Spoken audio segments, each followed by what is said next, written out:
herðu, þá komið að öryggis- og varnarmálum. Það var þingmannanefnd sem skilaði sér á síðastliðið föstudag því sem var kallað inntak og áherslur í stefnu í varnar- og öryggismálum.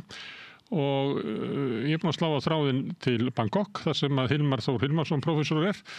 Hilmar, þetta, myndur segja að væri stefnubreyting í þessu plaggi?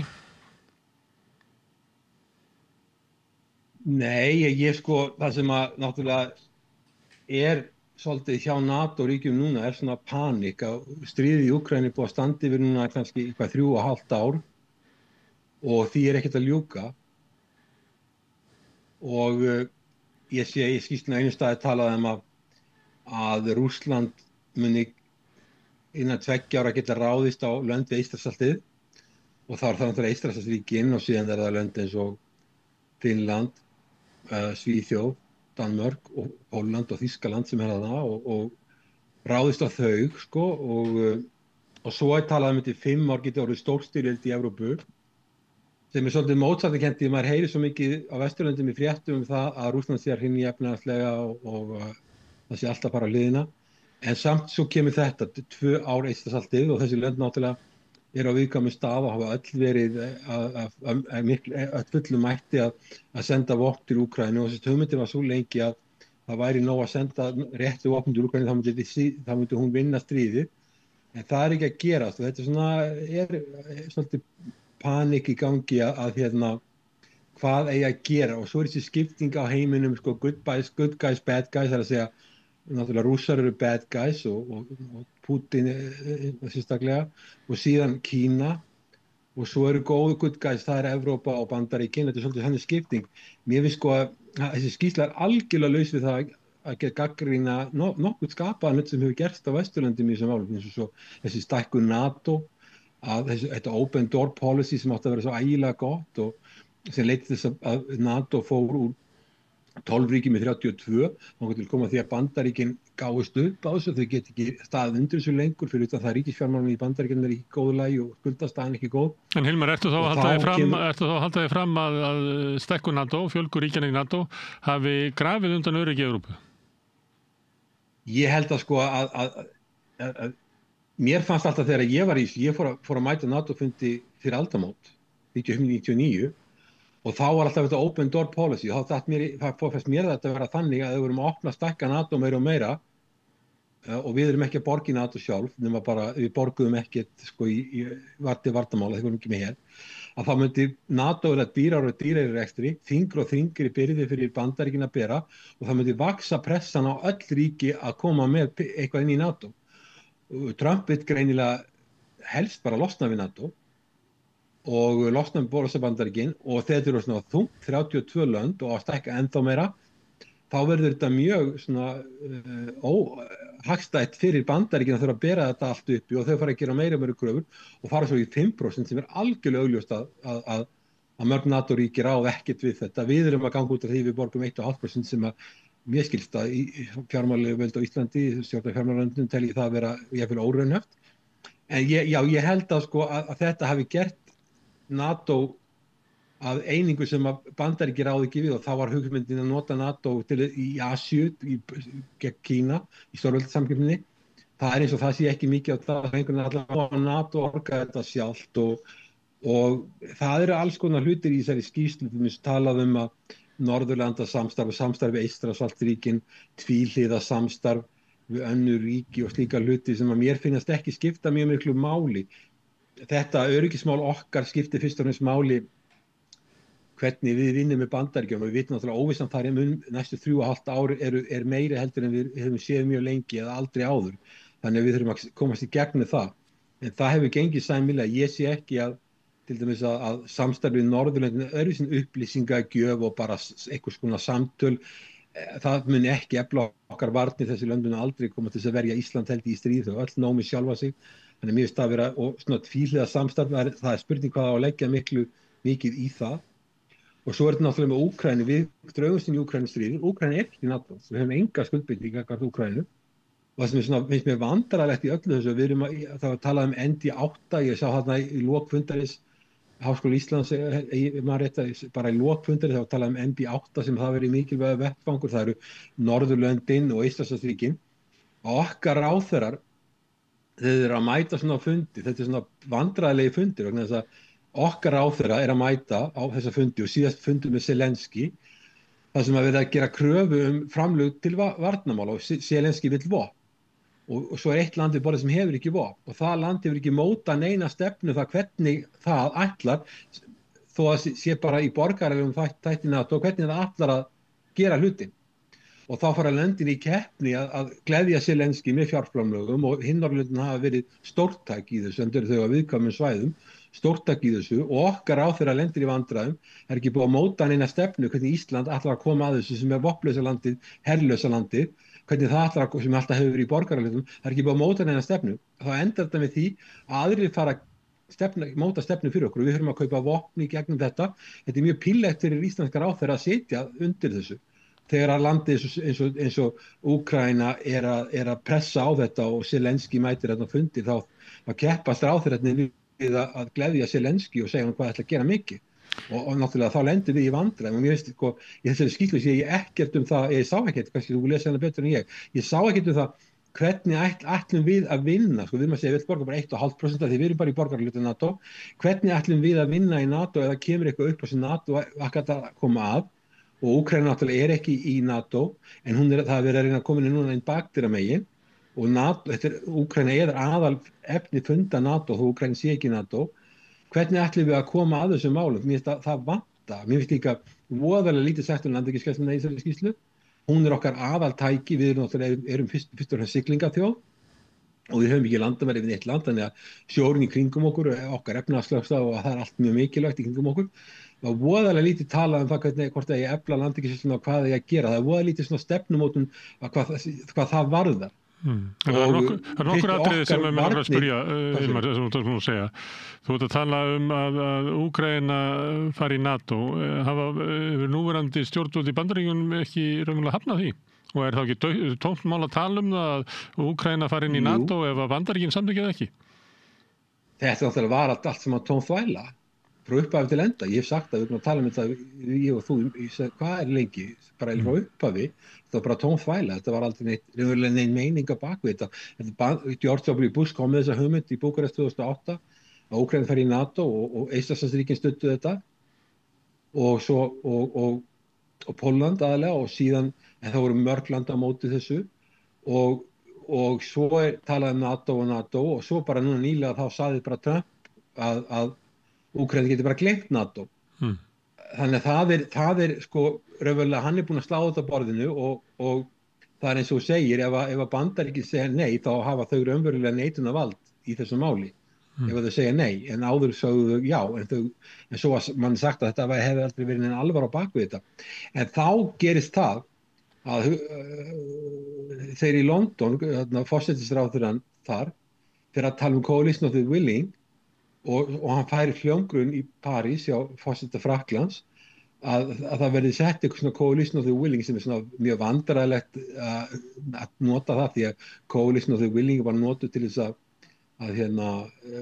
gera ólöglega innrásin í Írak 2003 sem við tókum þátt í og Danir, ég held ekkert annað Norðurlanda það við ekki þátt stutta allavega á lista sem ég sá við vorum þar að þá er hugmyndin að segja okkur við sendum bara NATO herminn bakdyramegin inn í Úkraínu þá er Úkraína og þá er Úkraína komin inn í NATO hún bara er ekki formlegt NATO-ríki en það er komið svona security garanti frá helstu NATO-ríkjum en það hafa lönd eins og Pólland sem er reyndar mjög harður stuðningsmaður Úkraínu útilokað það þeir vilja ekki pólski herinn vill ekki lenda í beinu stríði við Úkraínu ef þeir verða að senda fyrirgæsluliða inn að landamærunum og náttúrulega rússar hafa algjörlega hafnað þessu.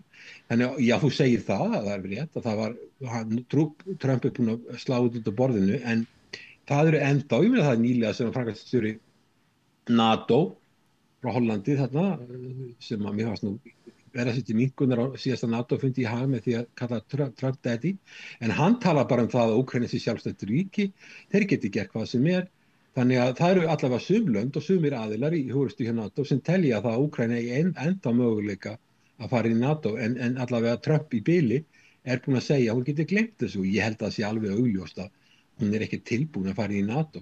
Svo eru önnur lönd sem Litáen var nýlega með þá kröfu að Úkraína ætti að fara inn í Evrópusambandið og bara skilur Litáin, þessi löndin í Íslandinu þurfum frekar fátæki samanburði við Evrópusambandið, hafa verið að þiggja styrki og eru lítil lönd en þau eru voðalega svona gjörn á það að koma með eitthvað svona, taka bara Úkraínu í NATO, land sem er búið að rústa, land sem hefur innviðirnir ónýtil, stofnanirnar sem voru veikar eru alltaf til, það er engin pólitískt frelsi í landinu lengur, það hefur ekki verið haldið kosningar nýlega, það er allt stjórnkerfið í kalda koli og það setja bara vippaði inn í Evrópusambandið á skömmum tíma þegar við vitum það bara nýlega og maður lesa í fréttum að Frakkland, ópenbært lánstraust Frakkland sem komið hættulega langt, næststærsta landið, Þýskaland hefur ekki verið með hagvöxt núna þriðja áður í röð. Þannig að þetta er svona, svo sá ég líka í skýrslunni sko að það virtist vera svona komið svolítið tótt í skýrsluna eða núna stefnu breytingu að meiri svona trú á að Evrópusambandi gæti verið leið fyrir okkur sko. Já, en aðeins áður en kemur því hvert Íslendingar geta sótt öryggi að bak við skýrsluna liggur eiginlega svo kenning að okkar megin öryggishagsmunir liggi víglínuna í Úkraínu því ef að rússneski herinn verður ekki sigraður þar að þá mun hann færa sig eftir Evrópu mögulega ráðast inn í Eystrasaltslandinu eftir 2 ár eins og segir og það getur orðið stór stríðöld inn í Evrópu eftir 5 ár og það muni grafa undan öryggishagsmunum Íslendinga. Hvað segir þessa svona megin kenningu sem þarna liggur á bakvið? Ég á alveg erfitt með að ímynda mig sko að Rússland búið að vera í stríði í 3,5 ár að þeir hafi bolmagn til þess að gera þetta. Ég meina, ég hef sagt og ég skrifaði blaðagreinar, ég hef talað það við þig að ég held að það sé ákveðin svæða sem að getur átök eins og í Eystrasaltinu, ég er alveg sammála því það, en þessi lönd eru búin að vera að senda mikið að vopnum til Úkraínu gegn Rússlandi. Ég meina, segjum sem svo við værum í einhverjum átökum, Íslendingar værum í átökum, við erum ekki með her, segjum bara við værum með her og við værum í átökum við eitthvað annað land sem við heldum að væri að beita okkur órétti. Því að bæði Rússar líta á þeir hafi rétt, Úkraínumenn líta á þeir hafi rétt. Að svo væri þriðja ríki að senda vopn til að hjálpa aðilanum sem er gegn okkur, við myndum líta á það sem fjandsamlega aðgerð. Þó að hinir aðilar myndi líta öðruvísi á það. Þannig Rússar líta náttúrulega á það sem fjandsamlega aðgerð, þessi lönd séu að senda vopn til Úkraínu þó þau gera það ekki. En það er náttúrulega eykur líkurnar á árekstrum, þannig ég held að það sé alveg rétt að það sko Eystrasaltið og svo Eystrasaltsríkin og svo Kaliningrad og svo norðurslóði, sérstaklega Svalbarði og þarna við Noregi. Þetta eru allt orðin mjög eldfim svæði og Rússar haldaði fram að löndin Eystrasalti sé að loka alþjóðlegum siglingaleiðum þarna. Þarna geta alveg brotist út átök, hvort það verður að stórkostlegu stríði, veit ég ekki. En að Rússland hafi bolmagn til að fara í sko stríði við allt NATO, ég bara efast alveg stórlega að þeir hafi bolmagn til þess að vilja. Þetta eru 140 milljónir, þetta stríð er búið að vera mjög dýrt, það kostar verið mikið mannfall hjá þeim, töluvert mannfall. Þannig að ég hef ekki trú á því, en ef þetta getur maður ekki vita nákvæmlega hvað þeirra forystumenn og Pútín er að hugsa. En ég meina, mér finnst ekkert ólíklegt að það sem eru fámennari lönd, eins og Norðurlöndin á yfir meginland Evrópu, Norðurlöndin sem eru þar, undanskilið Ísland og svo Eystrasaltsríkin, að það geti eitthvað gerst þar. Mér finnst ekkert ólíklegt, en hvort það verður stór styrjöld sem breiðast alla Evrópu og hvort að Rússland sé eins og bara Þýskaland seinni heimsstyrjaldarinnar, það sem þeir geta lagt undir sig stóran hluta Evrópu, mér finnst það ekki líklegt. En ég get náttúrulega ekki sanna neitt í þessu. En grunnurinn á bakvið þetta er eiginlega svo kenning að þess vegna verði Ísland að gera allt sem að í þeirra valdi stendur til þess að tryggja það að Úkraínumenn vinni sigur á vígvellinum. Þó er það ekki þannig... Ég sá það, ég hjó eftir í skýrslunni að þið töluðum það sko að Ísland væri ekkert undanskilið og allavega, ég veit það alveg, við erum ekki undanskilið, en við erum ekkert inn í þessum átakalínum. Og til dæmis sko, það var áður en að Trump var forseti, þá voru bandaríski stjórnmálamenn að spyrja, sko, akkur eru við að borga allt þetta fyrir Ísland, akkur geta ekki borgað þetta bara sjálfur, og akkur eru við að með tvíhliða varnarsamning og akkur eru við að leggja út í kostnað, til dæmis svo núna þó að sé ekki orðstjórnar Keflavíkurflugvelli, það eru kafbátaleiðir, það er alls konar hlutir á Keflavíkurflugvelli í dag sem að kosta peninga, sem að lendir á Bandaríkjunum að borga eitthvað á NATO og eitthvað á Íslandi, en allavega við erum ekki að borga nema eitthvað hluta af þessu. og þá sagði John Bolton sem var þjóðaröryggisráðgjafi Trump í fyrri ríkisstjórn, þá spurði hann bara, viljið þið fá rússneska eða kínverska flotastöð við Ísland? Og þá náttúrulega sagði mér nei, við viljum það ekki. Og þá eittist samtalið. Þetta sagði hann í viðtali bara við íslenska fjölmiðil. Þannig að sko, ég held að þó að það verði stórstyrjöld í Evrópu, þá sé ég ekki að það tengist beint við Ísland. Ég held að sko, Ísland svo nálægt Bandaríkjunum að Bandaríkin munu aldrei sko, láta það gerast að einhvern annar stórveldi ná hér algjörðu fótfestu, og ég held líka að Bandaríkin muni skerast í leikinn ef það halda að Evrópa sé að falla. En mín lesning á því að þeir séu að reyna að draga sig út úr Evrópu og meira, minnka viðurinn í Evrópu og færa sig til Austur-Asíu, sé svo að bandarísk hernari vil meti stöðuna þannig að það sé ekki hætt á því að Rússland muni geta lagt stóran hluta Evrópu undir sig. Ég held að geti metið að þannig að það verði einhver átök. Þannig að vísar til svona ákveðins klofning sem að má greina innan NATO. Það annars vegar ólík sjónarmið Evrópuríkjanna og svo Bandaríkjanna á Úkraínu. Það líka ólík sjónarmið landana sem eiga landamæri að Rússlandi, sem að horfa til þess að þau megi helst ekki missa stuðning Bandaríkjanna og eru til í að hækka útgjöld til hermála og eyða stórfé í því að kaupa bandaríkis vopn til þess að tryggja það að halda Bandaríkjamönnum einhvern veginn inn í álfunni, á meðan eftir því sem að vestar dregur að þá svona minni áhersla á það og eitthvað svona hugmyndur að Evrópa geti tekið yfir hlutverk Bandaríkjanna í Evrópu, sem að ég heyri ekki að fólkið í austrinu sé til í að taka undir. Hvernig finnst þér skýrslan að adressa þetta, að hver staða Íslands í NATO sem ekki samstíga, og þá tillögurnar sem eru þarna lagðar fram að viðhalda varnarsamningnum, viðhalda veru okkar í NATO, en byggja jafnframt einhvers svona varnarsamband við Evrópusambandið, byggja upp varnarsamband við Norðurlöndin og Eystrasaltsríkin eins og þú varst að vísa til áðan, og líka til þessa bandalag sem að Bretarnir bjuggu til á sínum tíma með Hollendingum og Skandinavum og einhverjum fleirum. Finnst þér þetta í skýrslunni vera svona góðar tillögur, eða bara einfaldlega verið að leggja til að við gerum allt til þess að gera sem flesta samninga varnarmál? Og mér finnst fjarstæðukennt að löndin og meginlandi Evrópu og sérstaklega Norðurlöndin og Eystrasaltsríkin muni hjálpa okkur í styrjöld. Það er bara hlægilegt. Ég meina, þessi löndur, ég var í Oslo ekkert fyrir löngu síðan og talaði við sérfræðingar þar, sögðu þau getur varið í Noregi í nokkra daga ef að Rússland myndi gera árás. Sko, Norður með Norðurlandamæri við Rússland, og svo eru þau náttúrulega með gríðarlega stóra efnahagslögstur, svo Svalbarið og allt þetta. Nokkra klukkutíma, svo er þetta náttúrulega alveg svakalegur eyjaklassið þarna og landið mjótt og langt, hrikalega mjótt og langt, mjög erfitt að verja Noreg. Allir þessi eyjaklassar fyrir kapótum og öllu, þetta er mjög erfitt. En er ekki þá líka erfitt að sækja á Noreg? Ef landið svona erfitt, þá er líka erfitt að sækja? Já, ef þú ert að tala land sem er 140 milljónir á móti landi sem er 5,5 milljón, þeir töldu svo ekkert að vara í landið mjög lengi. Nei, það er þetta fela kapáta þarna inni og gera árásir inn í landið. Og allavega þeirra mat var þetta, og öll þessi lönd eru lítil. Ég meina, stóru löndin, Þýskaland, Frakkland, Bretland hafa ykkur að getu, en hún er mjög takmörkuð. Ég get ekki ímyndað mér það. Ég meina, Bandaríkin verja Ísland út af eigin hagsmunum. Ég held að Frakkar og Bretar og Þjóðverjar líti ekki á Ísland sé á einhverju svæði sem er mjög mikilvægt fyrir þá í sjálfu sér.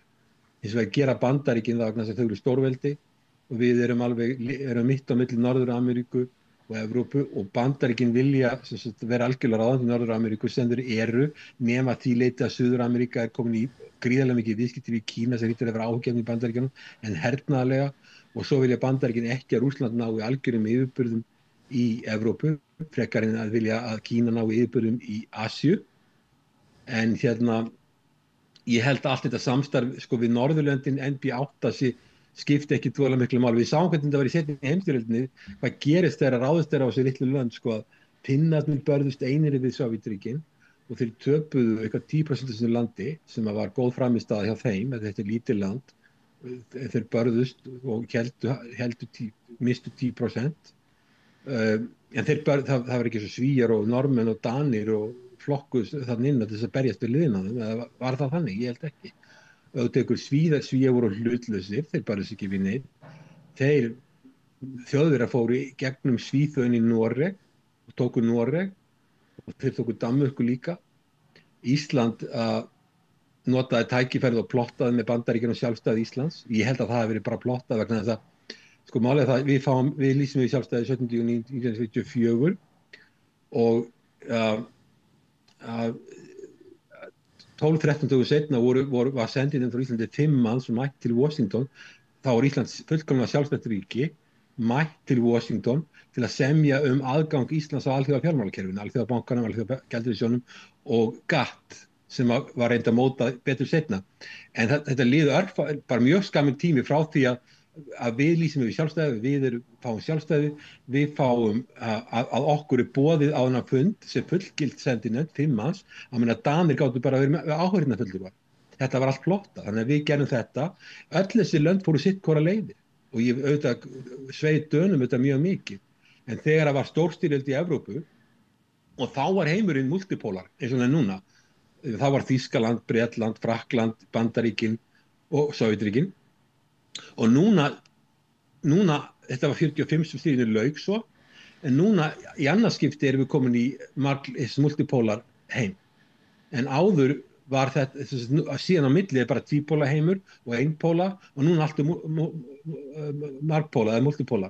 Þannig að við erum komin í þá stöðu að núna heimurinn aftur orðin margpóla og miklu hættulegri en áður. En það sem ég bara að segja á henni þessi litlu lönd, þau tvistrast í allar áttir þegar verður svona stór styrjöld. Ég meina, ef það verður ráðist á Danmörku eða ráðist á Svíþjóð eða Finnland eða Noreg, það munir þessi lönd eiga nóg með sjálf sig og þau munur reyna að vinna nýta sína NATO-aðild og þau munur nýta sína sambönd við Bandaríkin og önnur Evrópuríki, það sem þau treysta á. En ég hef enga trú á því að þau munir fara að koma hingað til að Bandaríkin munir gera það út af eigin hagsmunum. Ekki af því að þeim þykir ekki ægilega vænt Íslendinga, þó ég vita að það séu margir Íslendingar sem búa í Norður-Ameríku sem hafa sterk tengsl við landið, en það er alveg til, en það er fyrst og fremst þeirra eigin þjóðaröryggi.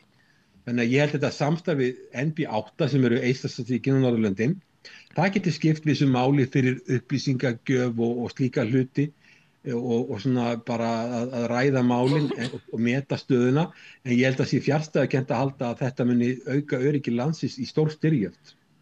Þannig að það er svona óorðað á bakvið þetta svona hugmynd að ef til vill sé ekki á Bandaríkin treystandi, kannski bara vegna þess sem ég var að lýsa áðan, þeir eru með öðruvísi mat á öryggis hagsmunum sínum inn í Evrópu heldur en Evrópuríkin og því verður við að dugar ekki að treysta bara á varnarsamninginn og ekki bara á NATO vegna þess að Bandaríkjamenn geta veikt NATO með því að draga lappirnar og þess vegna verður við að sækja í varnarsamning við Evrópusambandið eða Evrópuríkin. Þú telur ekki það að slíkur samningur gæti komið í staðinn fyrir varnarsamningin eða NATO-aðild þar sem Bandaríkin eru kjölfestan? Nei, sko, Evrópusambandið er ekki varnarbandalag og hafa engan her. Þeir eru með málsgrein sem fjallar varnarmál, en það er ekkert á bakvið, þetta eru þjóðherir, NATO er varnarbandalag og það er ákveðið kerfi í gangi og það er þetta artikul 5 garantíð eða þessi grein 5, en auðvitað er náttúrulega ákveðin óvissa með Bandaríkin og það sem hefur gerst í Úkraínu vekur áhyggjur ekki bara í Evrópu heldur líka til Ástralíu, til dæmis Ástralar spyrja sig að því getum við treyst Bandaríkjunum, við sjáum hvernig þeim gengur í Úkraínu er að tapa stríðinu og þeir eru búin að fá allir þessi vopn og allan stuðning og NATO er búið að vera þarna around the clock, vera að vinna í þessu í 3,5 ár og það er allt að fara þangað sem það er að fara. Og auðvitað hluta Japan og Suður-Kórea að velta fyrir sér stöðunni í Bandaríkjunum og svo líka er annað með Bandaríkin að þau beita sína bandamenn mjög hörðu í tollamálum. Bandaríkin hafa sýnt að þau eru mjög harðhent og svo hafa Bandaríkin líka sýnt það í Úkraínu að þau vilja fá endurgreitt aðstoðina við Úkraínu í gegnum auðlindir. Þannig að það er ekkert frítt í þessu og Donald Trump hugsar þannig að auðvitað hljóta ríkin að hugsa sig sko, menn ef Bandaríkin hjálpa okkur fáum við þá bakreikning, hvernig virkar það? Þetta er allt orðið breytt sko, þannig að það sem ég hef verið að segja um Ísland er það að því við erum vopnlaus þjóð að hellus, við höfum aldrei að koma nálægt vopnaköpum sem er beint gegn öðru stórveldi.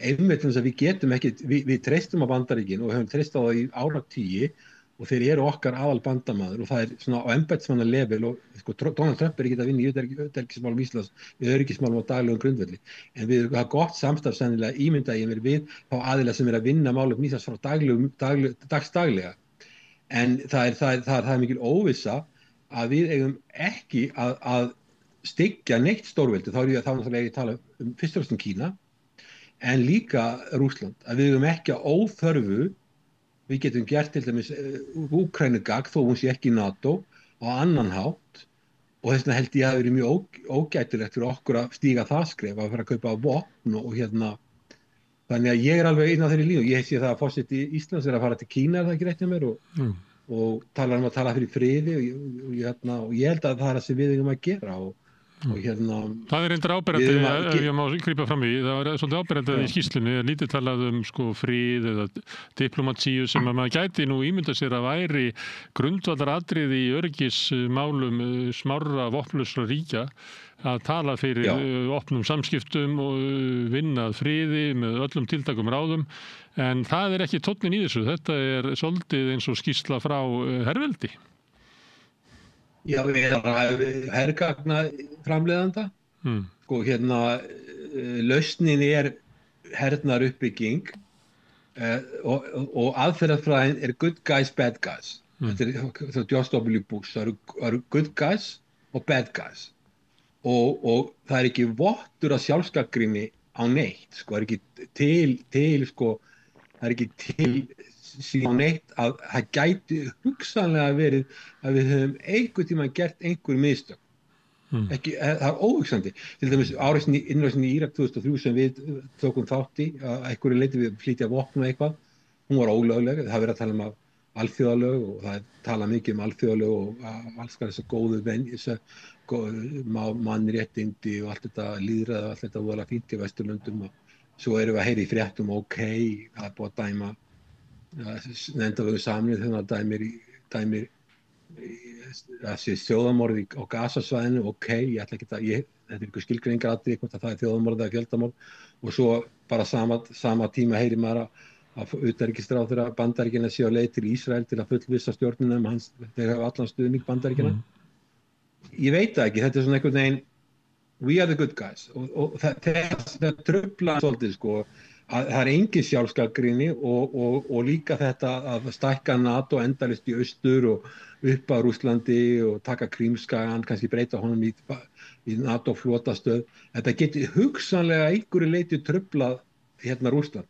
Ef ég tala um þetta í Asíu, Austur-Asíu, við einhvern ríki hér, þá ég aldrei talað við nokkurn aðila sem ekki segir mér það að þeir telji þetta augrandi.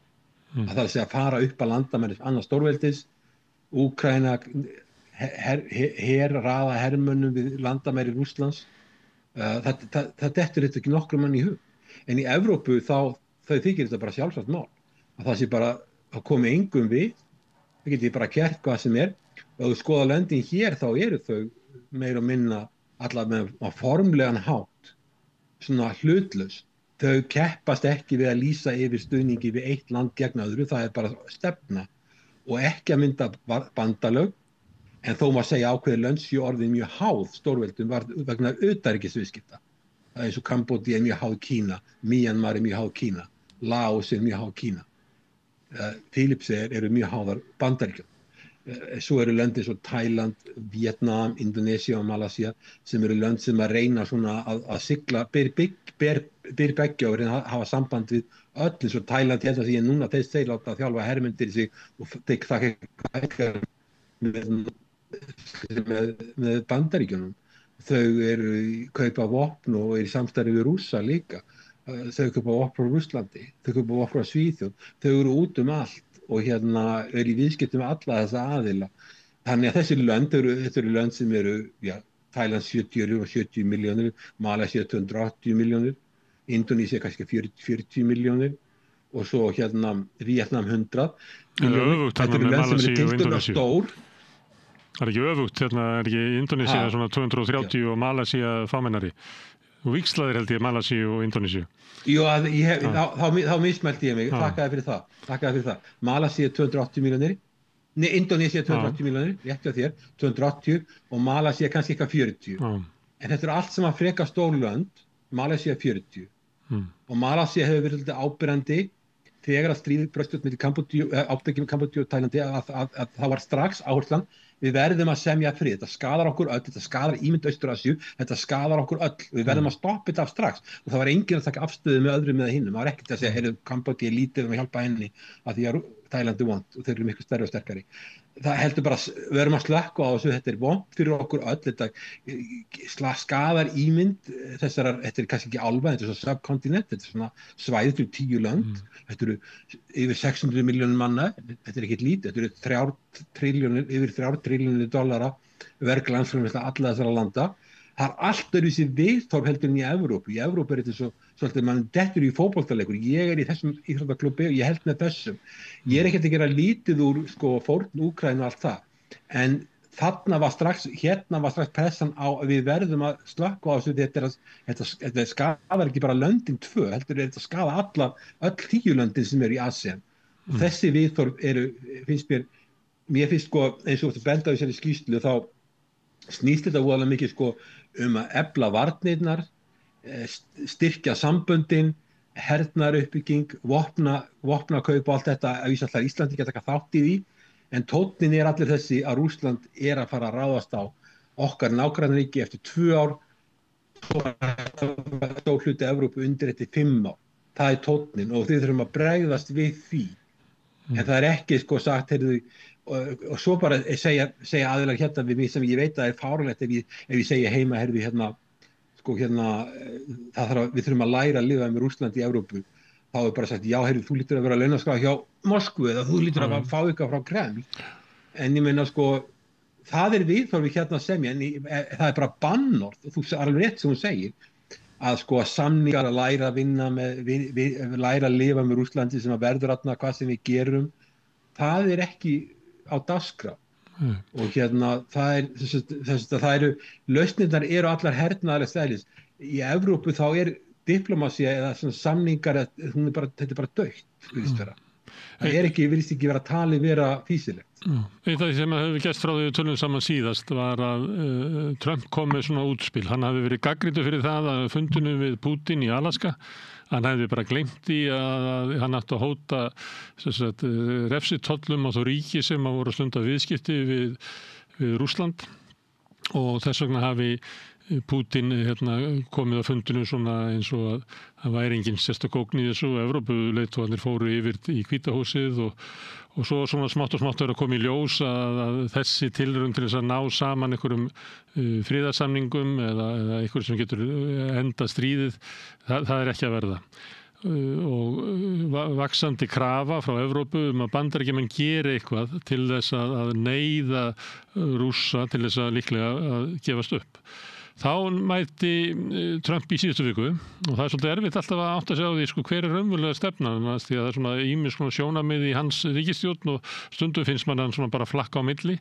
Í síðustu viku kom hann með nýtt útspil. Hann sagði að ég til í að skoða einhverja svona refsitolla og harðari aðgerðir gegn Rússlandi ef að Evrópa hættir að kaupa olíu af Rússum og séu tilbúin til þess að leggja 50-100% tolla á Kína. Þá er ég til í að skoða að koma og þrengja enn frekar að Rússlandi. Hvernig er þetta að lesa í þennan leik, Hilmar? Jú, það er þetta er bara snjallt útspil hjá Trump að varpa byrðinni yfir á Evrópu. Ég held að aðalandi sem er í viðskiptum við Rússland sé Tyrkland. Það er eitthvað meira. Ungverjalandi og Slóvaki eitthvað, það er eitthvað lönd í Mið-Evrópu sem er að versla við Rússland og það gas og eitthvað. En svo er það Tyrkland að kaupa olíu og Tyrkland er í viðskiptum við. Tyrkland er eitt af þessu svona middle powers, eins og ég var að lýsa þessu lönd í Austur-Asíu.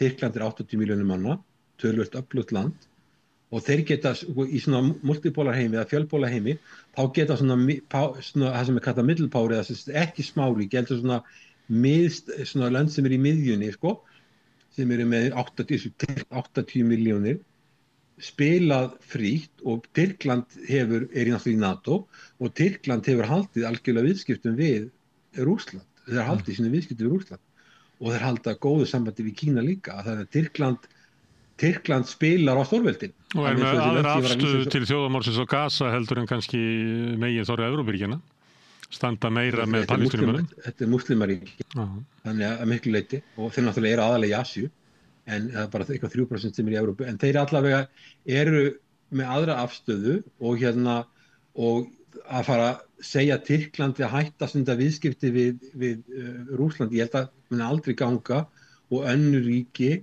og þá náttúrulega líka eru önnur Evrópuríki að þau eru að kaupa olíu af Indlandi, sem við vitum alveg rússnesk olía, sem bara kemur þetta í gegn, og Trump verið að varpa ábyrgðinni yfir á Evrópu, en við vitum algjörlega að sko Biden, þegar hann var forseti, þá gerði hann allt sem hann gat til þess að þrengja Rússlandi, eins og allt sem hann gat, og ef hann gat ekki gert þetta, þá gerir Trump þetta ekki, og Trump getur ekki sett á, ef hann setur svona þvinganir á Kína, þá geta Kína sett skrúa á Bandaríkjanna á móti, þetta orðið svo stort, þannig að þeir myndu grípa til hefndaraðgerða í varðandi Bandaríki, sem muni gera hlutina mjög erfiða í Bandaríkjunum, og útlýsingeri í Kína er mjög stærri en útlýsingeri í Bandaríkjana.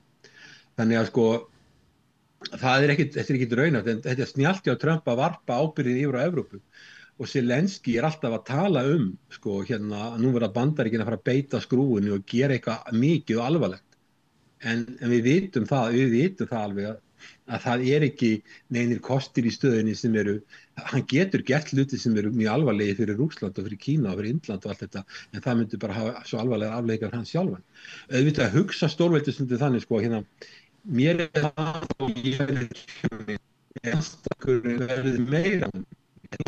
Ég er búin að, sko, til negative sum game, ég er tilbúin að valda mínum aðstæðing tjóni ef það verður meira en það sem ég verð fyrir. En ég held að þetta er bara svo mikið, enda sérðu það að Trump er búin að hóta þessu og tala þetta, og Rússar hafa nú bara gert grín að þessu, þetta sé bara hálfbært til hlegið að þessu, og þú sást nú hvernig það bara var í Kína á fundi það sem að móti forsætisráðherra Indlands og Putin og Xi Jinping voru, þeir hlógu bara að þessu. Þannig að þetta er ekki raunhæft. Tyrkland mun ekki að beygja sig, þeir hafa ekkert efni á þessu. Tyrkland er ekkert ríkt land, þetta er stórt land og öflugt, en þeir hafa ekkert efni á þessu, og svo bara hafa hin ríkin sem er að kaupa olíu frá Indlandi og versla við Rússland ennþá, þau hafa bara ekki efni á þessu heldur. Þannig að Rússland, og Rússland sé í vandræðum með lágan hagvöxt, í fyrra held ég verið 4% hagvöxtur, ég held að við spáðum núna kannski 1%, 1,5%, það er hægt á honum. Þýskaland er með neikvæðan hagvöxt í þriðja ári í röð. Ég held að sé algjörlega óraunhæft, en þetta er kannski satt leikur hjá Trump að það er verið að biðja hann að gera eitthvað sem við vitum að er ekkit hægt nema allt og miklum tilkostnaði fyrir Bandaríkin. En það er snjallt á hann að koma þá bara í bakið og Evrópu og biðja þá að gera eitthvað sem þeir vita ekki að gera. Okay. Og við vitum það að Frakkland, sem er landið bara yfir 60 milljónir manna, er bara núna á brauðfótum að lækka þeirra lánstraust, sem þýðir það að þá verður skuldabyrðin hjá mér orðin mjög þung, þá verður greiðslubyrðin ennþá þyngri, og Bretland er líka í vandræðum, þannig að þetta er ekki raunhæft, og þessi 5% líka til varnarmála er líka algjörlega óraunhæft fyrir stærstu ríki í Evrópusambandsins, og svo Bretland líka algjörlega óraunhæft. En það sem er nefnt, sem að getur snúið lukkunni við, það er þessi hugmyndum hinn viljuríki sem að myndu senda hermenn inn í Úkraínu, kallað á friðargæsluliða, en þeir myndu líklega koma bara til þess að berjast við hlið Úkraínumanna. Þú hafnar þessu, þetta er óraunhæft. Það er að herða viðskiptaþvinganir með því að snúa upp á hendunar á þeim sem að stunda viðskipti við Rússland, sem er þá fyrst og fremst Indland og og kannski fyrst og fremst Kína. Þú segir að það sé óraunhæft að Evrópa geti raunverulega gert þetta. Þá setjum við uppi með, og það ekki verið við erum ekki að nálgast friðarsamninga að Putin og Zelenski setjist borð til þess að enda mannfallið og eyðileggingu Úkraínu. Þannig að stríðið mögulega bara malla áfram með vaxandi hættu á stigmögnun og einhverjum slysum sem geta leitt til átaka hér og þar. Það ekki bara einfallega staðan að við erum að horfa á þetta bara versna þetta krabbamein inn í Evrópu sem þetta stríðar? Jú, það verður erfiðar og erfiðar eftir þessi lengra þetta drónadæmið þarna. Það getur verið 3 ástæður fyrir þessum drónum. Við vorum að tala um Pólland, svo nú eitthvað Rúmeníu. Og það getur verið ástæða fyrir því hreinlega Rússar séu að ráðast á NATO til þess að veikja Ausla. Þeir eru greinilega fattir að vinna, þeir hafa verið að fókusera, aðalega verið í Vestur-Úkraínu, núna eru þeir að gera meira í Vestur-Úkraínu, sem þá ertu komið við landamæri Póllands, Slóveníu, Ungverjalands, Rúmeníu. Og svo getur það líka verið að því að Úkraínumenn að trufla dróna og rugla þá, sem alveg eðlilega aðgerð í stríði, þeir eru að gera það, þá getur þeir farið að leið. Eða bara drónarnir eru ekki mjög nákvæmir og þeir eru að senda dróna til Vestur-Úkraínu, að þá náttúrulega verður meiri hætta. Mér finnst 2 og 3 vera líklegri kostur heldur en 1 sem var það að Rússar séu raunverulega að reyna að gera árás að vilja inn í Pólandi, Rúmeníu, vegna þess að ég held að Rússar vilji ekki fá NATO algjörlega inn í þetta stríð. Hins vegar frá sjónum í Úkraínu væri það hagstætt ef að NATO kæmi formlega inn í stríðið, ekki bara með vopnum heldur herafla. Og það bara eðlilegt að Zelenski myndi vilja það. En ég held að Rússar, það sé ekki Rússar vilja sjá, að þeir vilja sjá þýska og franska og breska hermenn flæða inn í Úkraínu til að berjast við Rússa. Ég held að það geti ekki verið, þjónar ekki þeirra hagsmunum. En eins og þú nefndir þá náttúrulega á hætta á slysum og að hlutirnir brjótist út verið átök þarna.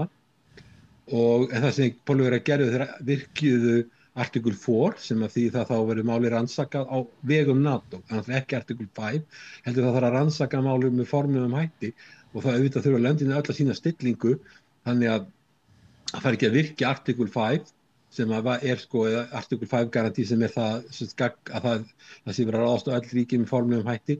Þeir byrja því að virkja fjórðugreinina og skoða málið almennilega.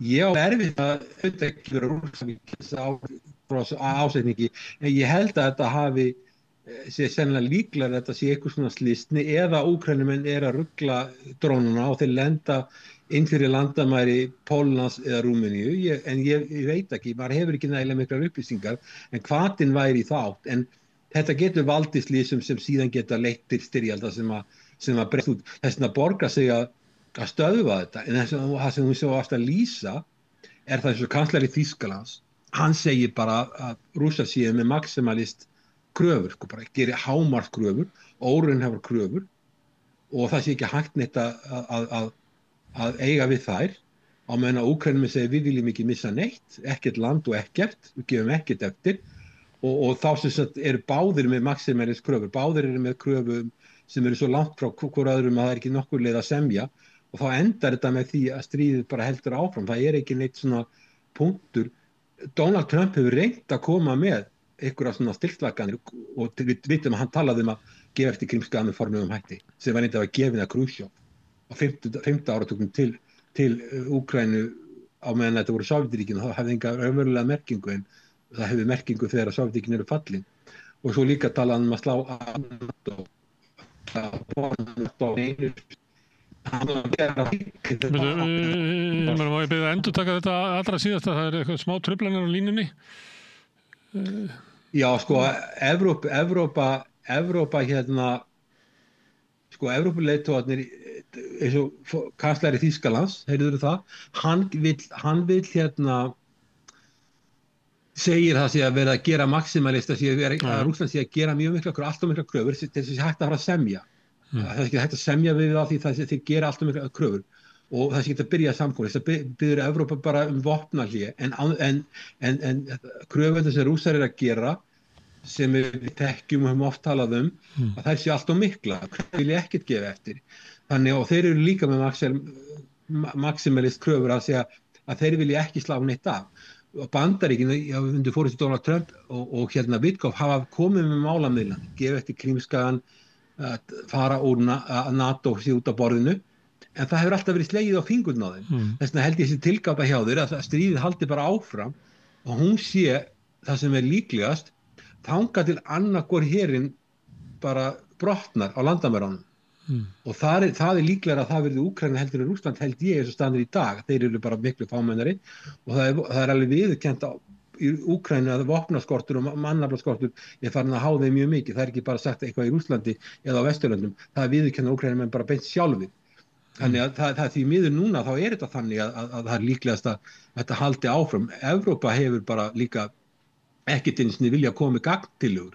Ég meina auðvitað gera Rússarnir ef þeir segja við gerum þessar kröfur, þessi skilyrði, auðvitað gera þeir hámarkskröfur, það er bara eðlilegt í samningum og svo gera hinir hámarkskröfur, en þá er byrjað kannski að semja og þá fær hvorugur aðilinn allt sem maður vill, en báðir aðilinn fá eitthvað sem þið vilja. En við erum bara ekki það er ef maður horfir á þetta, það eru Rússarnir telja sig vera með sterkari stöðu á vígvellinum og geti þar lendi gert kröfur. Þeir eru með kröfur að halda því landi sem þeir hafa tekið og einhverja fréttir það að þeir vildu taka meira land heldur en það er. Evrópa og Úkraína vill að Rússland gefi eftir all land sem þeir hafa tekið, líka Krímskagan. Þannig að þetta næst ekki saman. Eftir að svona var ljóst að ekkert yrðu úr þessum friðarsamningum sem að kannski leit út fyrir að yrðu þarna eftir fund Putin og Trump í Alaska, að þá virðist vera að Rússar meti það sem svo að þetta óbreytt ástand sem ég var að lýsa sé svo sem ekkert verða fyrir þá, að þeir auka bara ákefðina á vígvellinum, þeirra staða mun alltaf skána, það er enga líkur á því að Úkraínumenn hrindi sókn þeirra með neinum hætti. Frá Evrópu hins vegar og Úkraínu að þá er óbreytt staða raunverulega svo að líklega mun samningsstaðan einfaldlega versna eftir því sem álíður, að það sé betra bara að semja strax, Trump hefur nú stundum sagt þetta, að það sé betra að semja strax því að í framtíðinni getur þetta orðið verra, en það er eins og að Evrópa lítur svo á að það að beygja sig fyrir þeirri stöðu sé bara ekki hægt, það er ekki hægt að kyngja því, það er ekki hægt að kyngja því sem heild og ég get ekki kyngt í heima fyrir hugsa allir ráðamenninnar, þannig að Evrópa kýsa eins og sagt að sparka dósinni niður veginn, kannski veikri vona ef til vill, kannski mun eitthvað gerast í framtíðinni sem mun bæta þetta, en það að semja frið núna eða varanlegt vopnahlé og ganga að einhverjum á kröfum Rússlands er bara pólitískt ómögulegt, þannig að þá kjósum við áframhaldandi stríð. Er þetta ekki nokkuð veginn hinn evrópska afstaða? Jú. Já, ef þú ert í stöðu og þú ert ekki landið sem þau styrir inn í, þú ert nágrannaríki eða mismunandi nálagt og þú ert ekki að tapa hermönnum, þú ert að tapa einhverjum peningum, einhverjum vopnum, þá ertu vilt að taka þú þarf ekki að vera alltaf jarðarir þú þarf ekki að vera að taka við líkum hermanna í plastpókum eða pókum frá vígvellinum. Þetta er kostnaður og þetta er vopnasendingar, en við þessar aðstæður þá eru lönd sem eru ekki beint í stríðinu tilbúin að taka mjög mikla áhættu vegna þess að þau hafa eiginlega alltaf vinna, litla að tapa, ef þó líka þau séu litlar, þá hafa þau alltaf vinna. Með Úkraínu, þá með Zelenski, ég meina hann er forseti, þá var hann mjög erfitt með að kyngja nokkuð sköpum hlut, en ég held að það er alveg eðlilegt að Evrópuríkin segi þetta og fórnirnar sem þær eru að færa fyrir þessa stefnu sem kannski gerist eitthvað og þá snýst þetta við, kannski hrynur rússneska hagkerfið. Að þetta er ekki dýrt, þetta kostar ekki mannfall og þetta kostar einhverja peninga og að meðan Úkraínumenn eru tilbúnir að berjast, þá kannski hugsa ef þú ert á Íslandsstríðinu, við viljum heldur senda vopn og einhverja peninga og láta Úkraínumenn að berjast heldur en að hafa stríði heima hjá okkur inn fyrir okkar landamæri sem við þurfum ekki bara að láta peninga og vopn heldur líka mannafla. Fyrir þessi lönd og líka þetta prinsip, það má ekki breyta landamæri sem er alveg skiljanleg afstaða. Það er alveg skiljanleg afstaða. og ég veit hérna í Austur-Asíu þá mönnum fólki hérna mjög illa við að sé verða ráðast inn í lönd og breyta landamærum. Það alveg skiljanlega afstafa, en það eins og þú segir að það getur leitt til þess að Úkraína tapi ennþá meiri og þú veist að sko, í fundinu fræga sem að Trump hélt með Zelensky á sínum tíma, þá sagði Trump bara við Zelensky, ég maður rétt, þú getur haldið áfram að berjast í 3 ár en þá tapar öllu landinu og viltu það frekar, sko, eitthvað svoleiðis. Þannig að þetta það sem er að gerast og Putin hefur líka sagt það sjálfur að því lengra sem stríðið dregst á langinn, til meira tjón sem verður, meira mannfall og svo framvegis, þá verður þetta erfiðara fyrir löndin sem í stríði að semja, Rússland og Úkraínu. En fyrir löndin eins og Evrópa þá að halda áfram og halda fram að brýna Bandaríkin. Svo líka eitthvað annað, að ein leiðin til að halda Bandaríkjunum í Evrópu og halda lífið NATO að Úkraínska haldi áfram. Og þess að líka hvatast að ef Úkraínska í gangi, það óöryggi læti í Evrópu, þá munu Bandaríkin ekki fara. Og það má eflaust segja það líka. Og að ég held að það sko hernaðarlega að Bandaríkin meti ekki stöðuna þannig að öll Evrópa sé undir, því að Bandaríkin myndu aldrei sem stórveldi sætta sig við það að annað stórveldi nái algjörlega yfirburðstöðu í neinni álfu, hvort sem það heitir Asía eða Evrópa. Þeir myndu aldrei sætta sig við það, þeir myndu reyna alltaf til þess að í veg fyrir það. En ég held að þeir meti stöðuna sé ekki þannig. En ég alveg sammála því sem þetta greiningunni hjá þér að Evrópu, hvatakerfi Evrópu að taka mikla áhættu og það